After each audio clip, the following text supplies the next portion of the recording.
Dios les bendiga. Bienvenidos a esta clase sobre las generalidades del libro de Daniel. Voy a hacer una breve oración solamente para ponernos en las manos de Dios. Señor, te damos gracias porque tú eres bueno y fiel. Yo te ruego que me ayudes, Señor, a exponer esta clase adecuadamente y ayuda también a todos aquellos que miren este video. Padre, en el nombre poderoso de Jesús, sé con nosotros. Amén. Bien, veamos ahora un poco del contexto histórico en el que se desenvuelve el libro de Daniel. Los últimos cuatro reyes de Jerusalén fue Jocás, Joacim, Joaquín y Sedequías. Jocás apenas y reinó 3 meses. Es por eso que en cuanto a la línea del tiempo, comienza en el 608 y termina en el mismo año, 608. No duró más de un año eh, en el reinado. Ahora, después de Jocás, sube Joacim al trono. Y en el reinado de Joacim es precisamente donde ocurre la primera deportación. Dicen los rollos del profeta Jeremías que en el tercer año del reinado de Joacim, lo cual equivale al 605 antes de Cristo. Todos los años que aparecen aquí son años antes de Cristo. Y vemos que conforme va avanzando en el tiempo, se van acercando cada vez al cero, cada vez más al cero. ¿Ok? En el 605 es aquel año en el cual Nabucodonosor, el reinado neobabilónico, comandado por Nabucodonosor, y el rey, bueno, Nabonido, eh, era el padre de Nabucodonosor, ganan la batalla de Cárquemis, vencen al imperio egipcio. Más adelante les voy a mostrar un mapa de dónde se llevó a cabo la batalla de Cárquemis, y bueno, el recorrido que hicieron, ¿verdad? Pero en este año, en el 605, Babilonia vence a Egipto en la batalla de Cárquemis y ese mismo año se corona Nabucodonosor como el rey de Babilonia.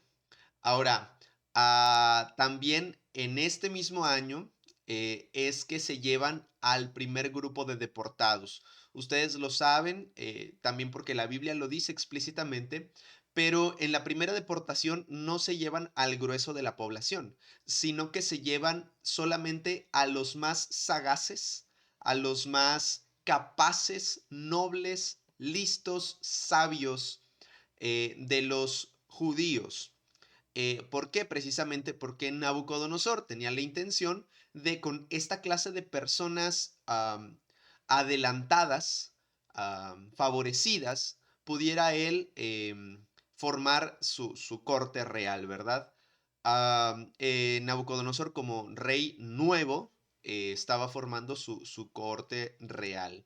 Y dicen los estudiosos que seguramente esto lo hacía con otros pueblos, o sea, no fue el pueblo de Israel el único del que se llevó a los más nobles, sino que a cada ciudad que conquistaba, tomaba a los más nobles y los entrenaba, los enseñaba, dice el libro de Daniel, en la cultura caldea y en la lengua caldea. Ahora, Joacim continúa reinando hasta el 598 antes de Cristo y ahí es donde sube Joaquín al trono. Joaquín apenas y reinó durante un año. Después de, bueno, más bien, cuando muere Joaquín, se llevan cautivo a Joaquín a Babilonia, se llevan al rey cautivo. Entonces sube Sedequías al trono y precisamente en este año es cuando ocurre la segunda de las deportaciones. Ahora sí se llevan a la gran mayoría del pueblo. Es precisamente en esta segunda deportación en la cual se llevan al profeta Ezequiel. Entonces, Daniel, Ezequiel y Jeremías fueron contemporáneos durante algún tiempo. Por ahí vamos a ver que Jeremías estuvo predicando en Jerusalén durante todas las deportaciones hasta en la tercera deportación, que es cuando se destruye completamente Jerusalén y Jeremías es llevado a Egipto. Vemos en el profeta Jeremías que él predicaba que el pueblo tenía que someterse a Babilonia porque pues era Dios quien estaba mandando a Babilonia para juzgar a Israel. Entonces, Jeremías no quería ir a Egipto. Por ahí la historia y alguna tradición dice que algunos judíos rebeldes que no querían someterse a Babilonia pensaron que sería más favorable irse a vivir a Egipto y se muda una colonia de judíos rebeldes a Egipto y se llevan cautivo a Jeremías. Y Jeremías va contra su voluntad a Egipto en la deportación, en la tercera deportación. Ellos, en lugar de irse con todos a Babilonia, huyen a Egipto. Pero el resto de la población fueron llevados a Babilonia. Todos los que quedaban fueron llevados a Babilonia y la tragedia de de la tercera deportación es la destrucción de Jerusalén. Aquí destruyen completamente el templo, ya lo habían saqueado sus tesoros, sus arcas, su oro, sus piedras preciosas, sus utensilios. En las primeras dos deportaciones ya lo habían saqueado, pero en la tercera destruyeron lo que faltaba por destruirse, los muros, las puertas y el templo. De manera que a partir de aquí podemos decir que Israel fue llevado completamente a Babilonia. Esto ocurrió en tres sucesos, en tres deportaciones. Ahora, por aquí es que está Cárquemis. Miren, observen, aquí está el poblado de Cárquemis. Babilonia lleva cautivos, vienen las profecías de Jeremías, dicen que vendrán del norte a someter a Judá. Y observen cómo Cárquemis está al norte de Judá. Y el ejército de Nabucodonosor viene desde esta región, desde el norte, viene a bajar hasta Judá, donde aquí encuentra a las tribus de Israel que quedaban y las lleva cautivas a Babilonia. Este es el recorrido, la línea roja sería el recorrido que habrán hecho los que fueron cautivos en las tres deportaciones. Seguramente el camino fue el mismo. ¿A dónde? Hasta acá, hasta Tel Aviv, Tel Melá y Tel Harsá, que son, digamos que las tres regiones, las áreas donde los babilonios asentaron a los judíos deportados. Por aquí se colocaron las colonias judías, todas en la misma región. Ahora, todo lo que ven en verde, todo esto que se ve en verde de distinto color, es lo que era considerado dominio de Babilonia. Todo esto verde era del dominio de Babilonia, del imperio babilónico. El imperio neobabilónico era más pequeño, pero aquí ya les estamos hablando de cuando el imperio babilónico se estableció completamente en la región. Y bueno, una cronología global nos puede ayudar a entender la historia y el contexto histórico de Daniel. En el 627 es cuando Jeremías comienza su ministerio profético. Comienza a predicar mucho antes, bueno, cerca de pues 20 años, 22 años antes de la primera gran deportación. Entonces, para cuando, para cuando llega a Babilonia y los lleva cautivos al primer grupo de exiliados, Jeremías ya llevaba 20 años predicando a Israel que se arrepintiera. Entonces vemos cómo Dios es siempre tan fiel, es siempre tan generoso y es lento para la ira. Ahora, es en el 605 cuando Nabucodonosor vence a los egipcios en la batalla de Cárquemis y se lleva a los primeros cautivos. Entre los primeros cautivos que se van es Daniel. Daniel es uno de los primeros que se llevan cautivos. Del 605 al 592, que transcurren por ahí parece ser cerca de 13 años, aquí en el 92 es cuando Ezequiel comienza su ministerio. Nos damos cuenta que Ezequiel fue llevado en el 97, pero su ministerio comienza en el 92. Ezequiel era de familia sacerdotal, con vocación sacerdotal y esperaba servir en el sacerdocio, pero Dios en algún momento de su ministerio lo llama, pero como profeta, y se dedica como profeta a tiempo completo. Algo distinto de lo que hace Daniel, porque Daniel trabajaba en la corte de Nabucodonosor, trabajaba en la corte real. De hecho, tuvo puestos oficiales y puestos administrativos dentro de Babilonia y dentro de Media Persia, pero también Dios lo usaba en cuanto a sus dones proféticos. Entonces Dios le mostraba, Dios le revelaba como profeta. Pero en su oficio, digamos que no lo entendían los judíos como un profeta de tiempo completo como Ezequiel, porque Ezequiel se dedicaba a predicar al pueblo.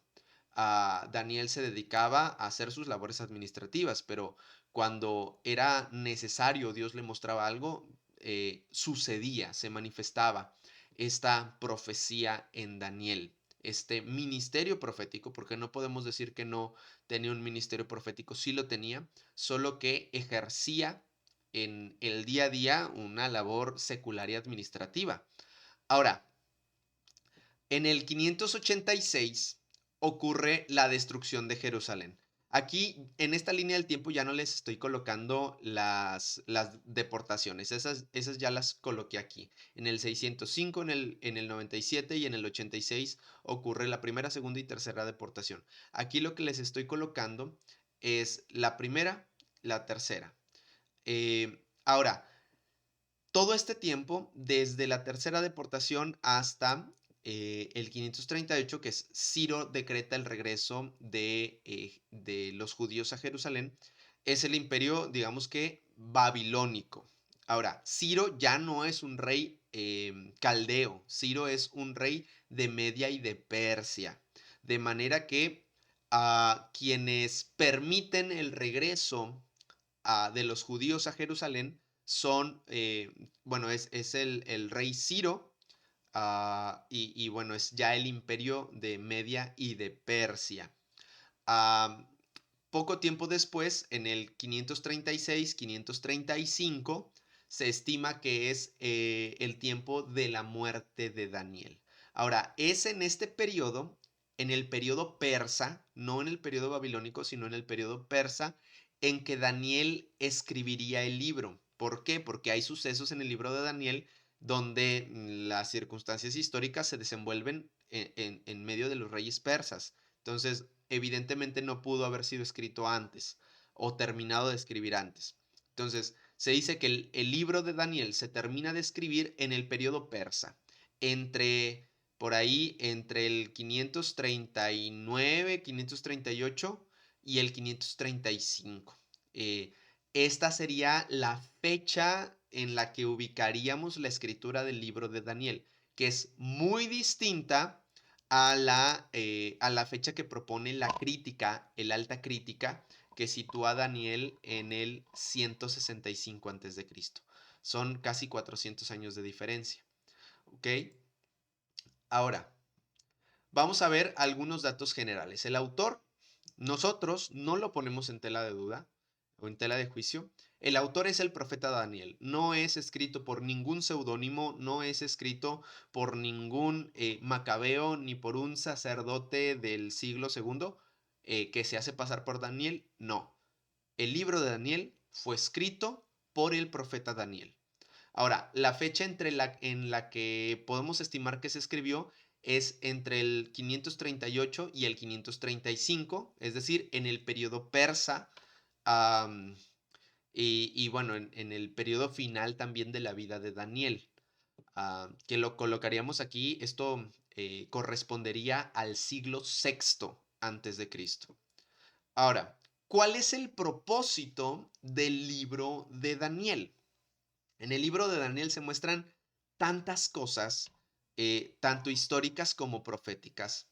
Y el propósito del libro es mostrar que el Dios de Israel es el único y poderoso Dios quien tiene en su mano a las naciones. Recordemos que fue escrito en un momento en el que el pueblo de Israel continuaba cautivo, ya no quizás dentro del dominio de Babilonia y ya no quizás ah, eh, bajo Nabucodonosor, ya eran otros reyes, era otro imperio, eran los medos persas, pero seguían fuera de Jerusalén.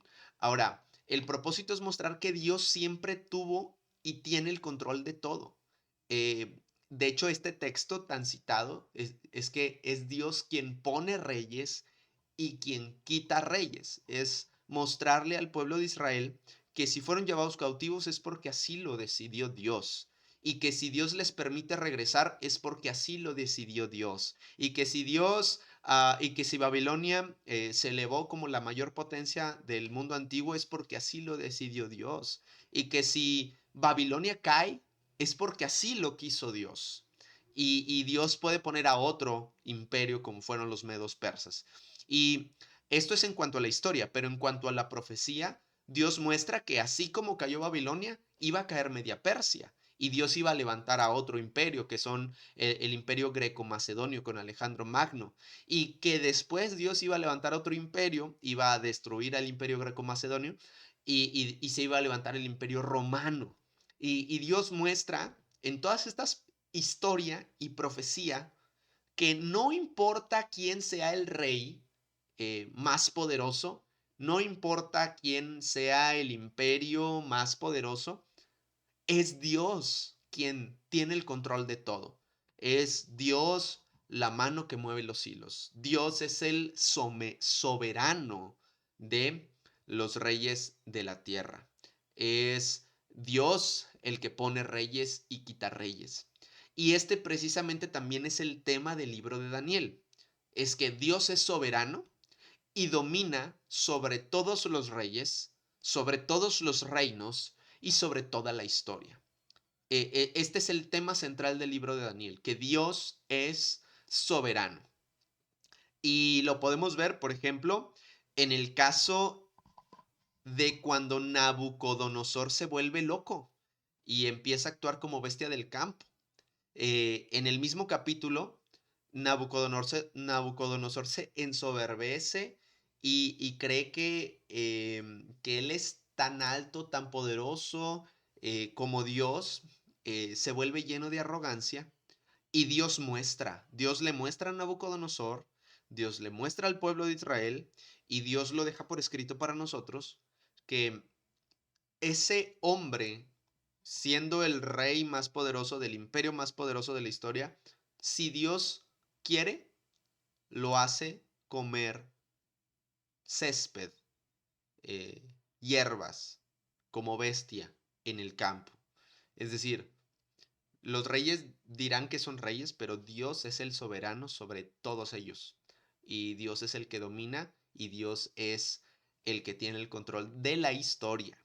Porque la profecía de Daniel no solamente es la profecía de estos imperios, sino que lo vamos a ver en otras clases.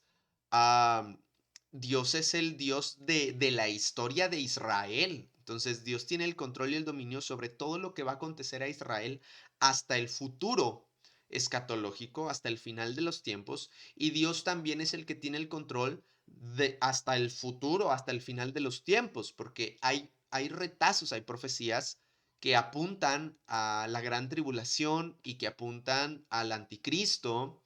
Y es decir, bueno, Dios ya sabe que va a ocurrir todo eso y Dios tiene el control de todo lo que va a ocurrir. Entonces, el propósito del libro es mostrar que el Dios de Israel es el único y poderoso Dios quien tiene en su mano a las naciones. Y el tema del libro también es que Dios es soberano y domina sobre todos los reyes, los reinos y la historia. Entender propósito y tema nos va a ayudar a comprender cada capítulo del libro. Ahora, hay algunas características especiales en el libro de Daniel que yo espero que se hayan tomado en cuenta, por ahí lo mencioné en la clase anterior, um, que es la parte introductoria del libro de Daniel. El capítulo 1 y un par de versículos del 2 El primer capítulo es escrito en hebreo y es como una especie de introducción a todo el libro, porque se menciona a Daniel, quien era un joven que llegó de los deportados, que fue elegido y llevado al palacio real, am, e introduce, contextualiza, nos dice quién es Daniel, de dónde venía, qué estaba haciendo ahí, am, y bueno, es una introducción al libro de Daniel. La parte del capítulo 2, versículo 4 al capítulo 7 fue escrita en arameo. Y la parte del capítulo 8 hasta el final, al capítulo 12, fue escrito en hebreo. Y lo discutimos la clase pasada, el por qué algunas partes fueron escritas en arameo y algunas otras partes fueron escritas en hebreo.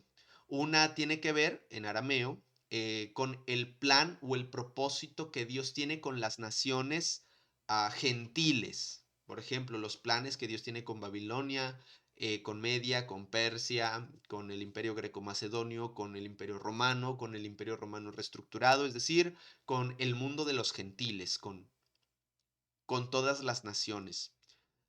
Y el capítulo del 8 al capítulo 12 se mencionan profecías específicas y especiales relacionadas a Israel, es decir, al propósito de Dios con el pueblo de Israel. Entonces, si estás trabajando todavía en desarrollar tu bosquejo sintético, la verdad es que tomar esto en cuenta te puede ayudar. Am, en cuanto al género literario, el libro de Daniel contiene principalmente dos tipos de géneros, que es tanto el histórico o la historia, la narrativa, como la apocalíptica o la profecía.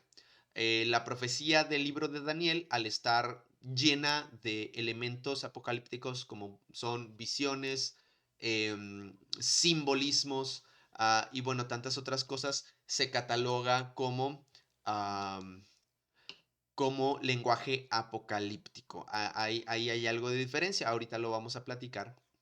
Claro que hay partes, fragmentos, por ejemplo, unos cuantos versículos que incluso algunos comentaristas mencionan que es el Salmo de Daniel, entonces tiene por ahí poesía. Muchos de los profetas escriben en formato también poético, o en prosa poética, y hay todo ahí una miscelánea literaria en todos los libros de la Biblia, pero podemos tomar en cuenta para su interpretación que hay principalmente dos géneros, historia y apocalíptica. Ahora, la parte histórica es los capítulos del 1 al 6. Son los capítulos con género histórico. ¿Por qué? Porque pues narran qué ocurrió, narran que Daniel no se quiso contaminar con la comida del rey, narran la historia de Sadrach, Mesach y Abednego, que no se quieren inclinar ante la estatua, narran cómo Daniel va e interpreta el sueño de Nabucodonosor, narran la historia de cómo Nabucodonosor se vuelve loco, y entonces es una descripción de los sucesos, está narrando lo que ocurre. Claro, la narración está llena de contenido profético porque en el sueño de Nabucodonosor se nos revelan cosas, y bueno, ahí hay cosas proféticas que observar, pero en general es historia. Son cosas que vivió Daniel o que se vivieron en el tiempo de Daniel. Es decir, no hay una revelación sobre el futuro. Am, y del capítulo 7 en adelante, las profecías que se describen ahí sí tienen una connotación futurista, sí son escatológicas, apuntan a lo que va a ocurrir a continuación desde la perspectiva de Daniel. Entonces, esas son dos cosas a tener en cuenta. Ahora, hablemos especialmente de la literatura apocalíptica, porque es la parte más compleja del libro de Daniel y es la razón por la que este libro se estudia por sí solo en la escuela bíblica, porque hay materias que estudian el Pentateuco todos juntos, estudian libros poéticos todos juntos, pero el libro de Daniel tiene su materia para él solo, y la razón es el contenido del lenguaje apocalíptico.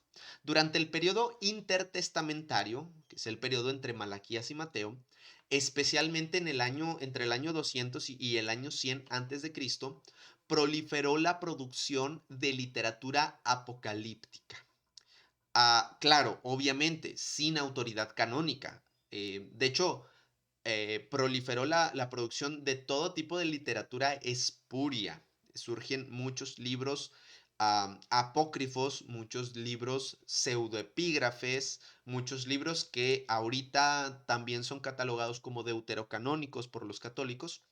Am, y estos 400 años de silencio fue un tiempo en el cual se produjeron muchos libros. Ahora, algunos de los libros más conocidos de la época y de género apocalíptico es el libro de Enoch, que seguramente lo habrán escuchado por ahí, que el libro de Enoch narra historias sobre los Nefilim, sobre los gigantes, habla sobre, bueno, no me quiero adentrar mucho en esas cosas, pero son historias espurias. O sea, muchas veces, alumnos me preguntan qué opino sobre los Nefilim o sobre la interpretación de algún verso de Génesis que hace relación a ellos.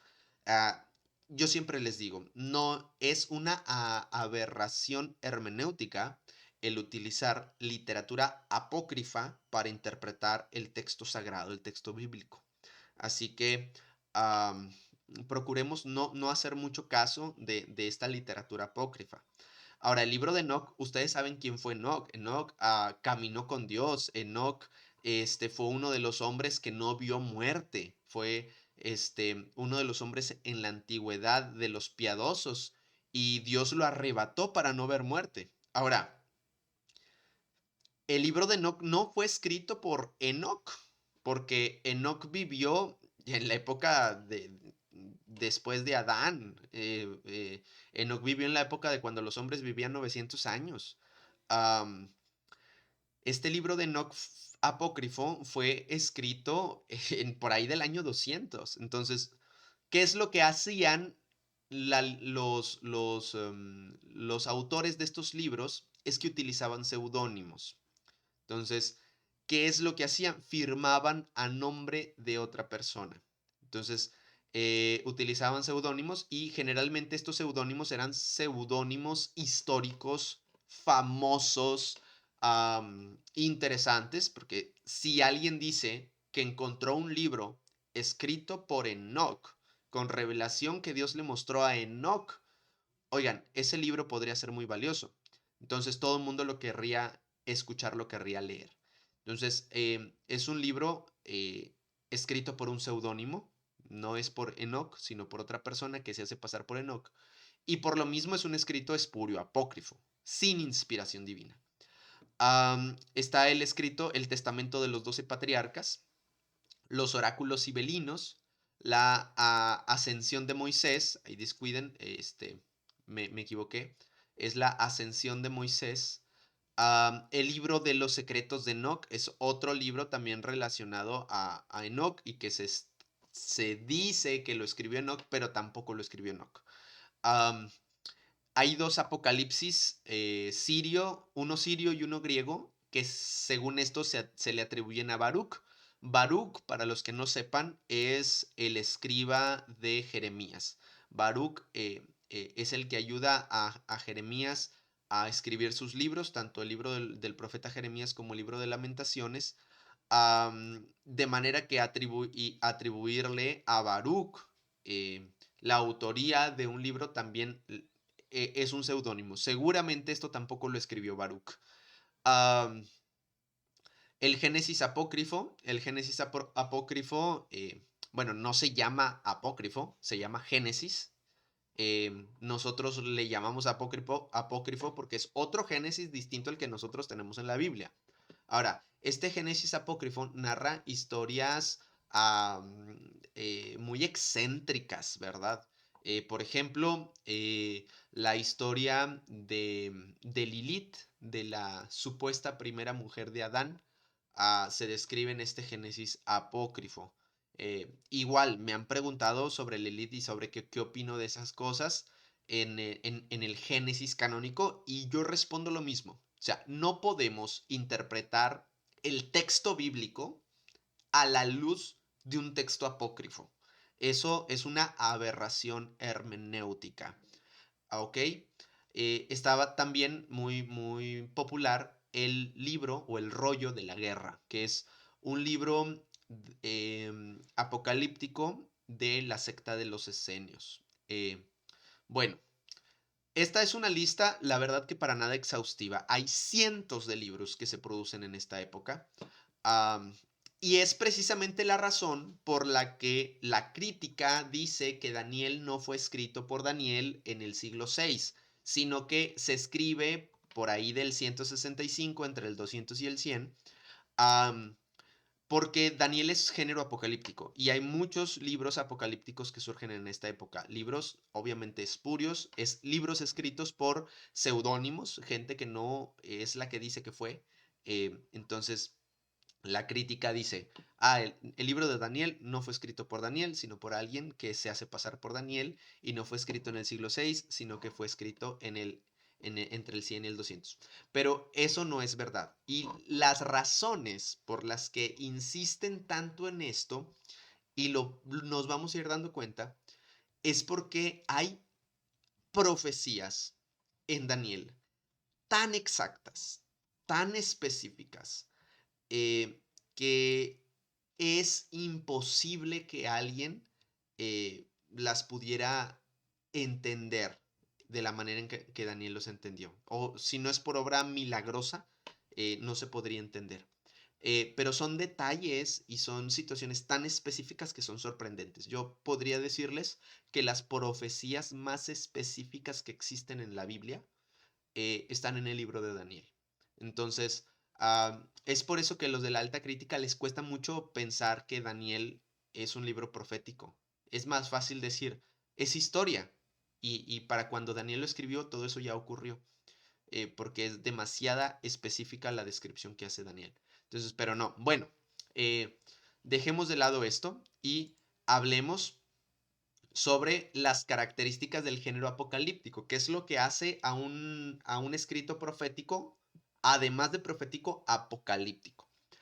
Eh, Toda la escritura apocalíptica es profética, pero no toda la escritura profética es apocalíptica. Por ejemplo, Isaías es profecía, pero no necesariamente es apocalíptica. Um, lo que hace al género de la profecía apocalíptico son las siguientes 6 características. En primer lugar, contenido profético, es decir, una revelación de parte de Dios. Um, un trasfondo exílico, y aquí es donde me refiero a que todo género apocalíptico es profético. O sea, no hay apocalíptica sin profecía. Ahora, pero no toda profecía es apocalíptica, esto hay que tomarlo en cuenta.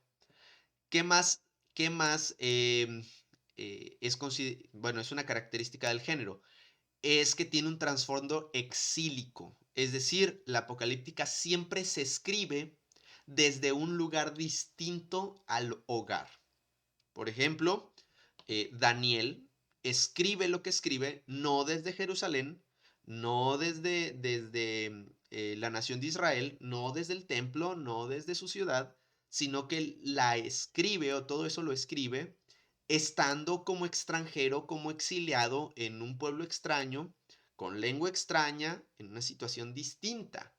Entonces, es algo que caracteriza al género apocalíptico. Por ejemplo, algunos otros ejemplos de este género es Ezequiel, que vive en esta misma época, eh, y también precisamente el Apocalipsis, escrito por el apóstol Juan. Saben que el Apocalipsis fue escrito por Juan cuando él fue exiliado en la isla de Patmos, es decir, él estaba exiliado, no estaba en casa, no estaba ni en Éfeso, ni en Asia Menor, ni en la iglesia. Él estaba exiliado en la isla de Patmos. Entonces, y ahí es donde él recibe la revelación del Apocalipsis. Entonces, el género apocalíptico siempre se escribe en un trasfondo exílico. Ahora, ¿Qué más caracteriza al género? Es que está repleto de revelación mediante visiones. Algo típico de la profecía tradicional es que Dios habla claramente. Por ejemplo, dice, y vino palabra de Jehová diciendo, y Dios habla. Y entonces, ¿cómo sabemos qué es lo que quería decir Dios? Ah, porque Dios lo dijo, tal cual. Así Dios lo dice. En cambio, la forma de revelarse el Señor en el género apocalíptico es a través de visiones. Por ejemplo, Juan tiene visiones de Cristo, visiones del rollo del Cordero, visiones celestiales, visiones angelicales. am, Daniel tiene visiones de las bestias, tiene visiones del macho cabrío, tiene este, visiones. Entonces, la forma en la que Dios se revela en el género apocalíptico es mediante visiones. Ahora, una característica especial es que las visiones, la característica número 4, tienen un contenido simbólico. Es decir, lo que ven representa algo más que lo que ven. Eh, por ejemplo, Daniel ve a una bestia con 10 cuernos y un cuerno pequeño que habla maravillas, que se puede traducir como blasfemias. ¿Qué quiere decir esto? No quiere decir que en la gran tribulación va a surgir una bestia con 10 cuernos. No. La bestia con 10 cuernos representa, simboliza algo. ¿Ok? Entonces, las visiones son simbólicas. Esa es una característica del género apocalíptico.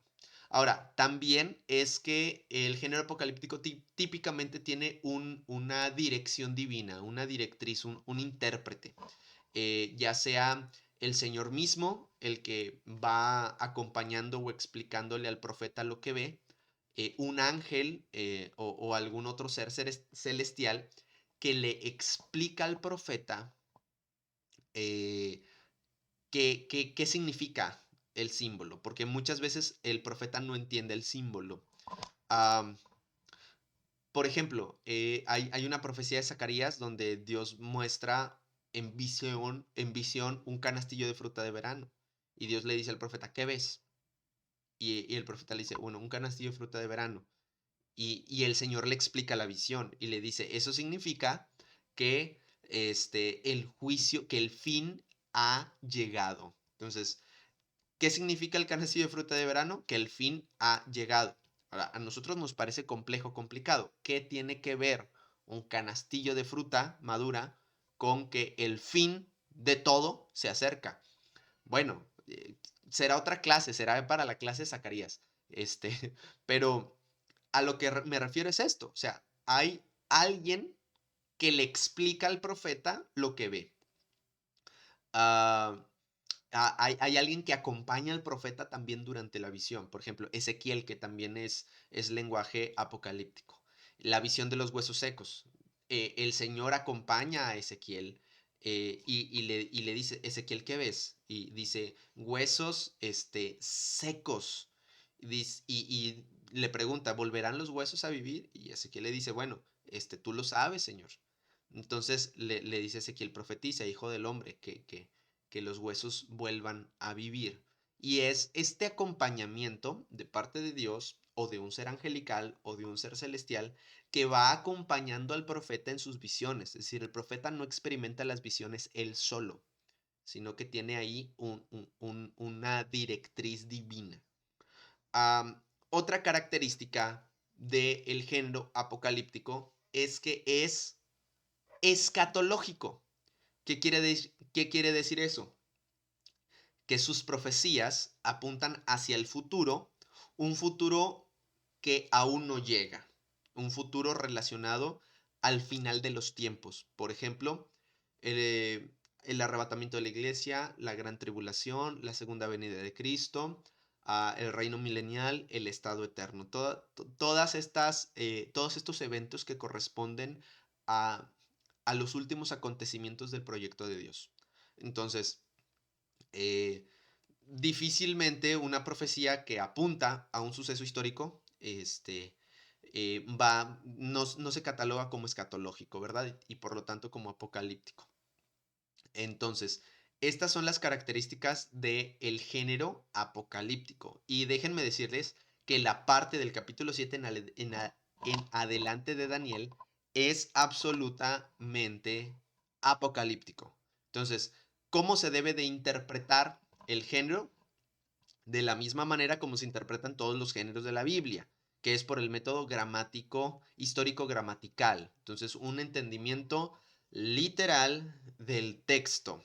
Ah, ahora, claro que todos los géneros tienen sus particularidades. La hermenéutica especial nos indica que hay consideraciones en distintos géneros para entenderlo. Y bueno, las consideraciones del género de la apocalíptica pues son estas y todos los relacionados también al género de profecía.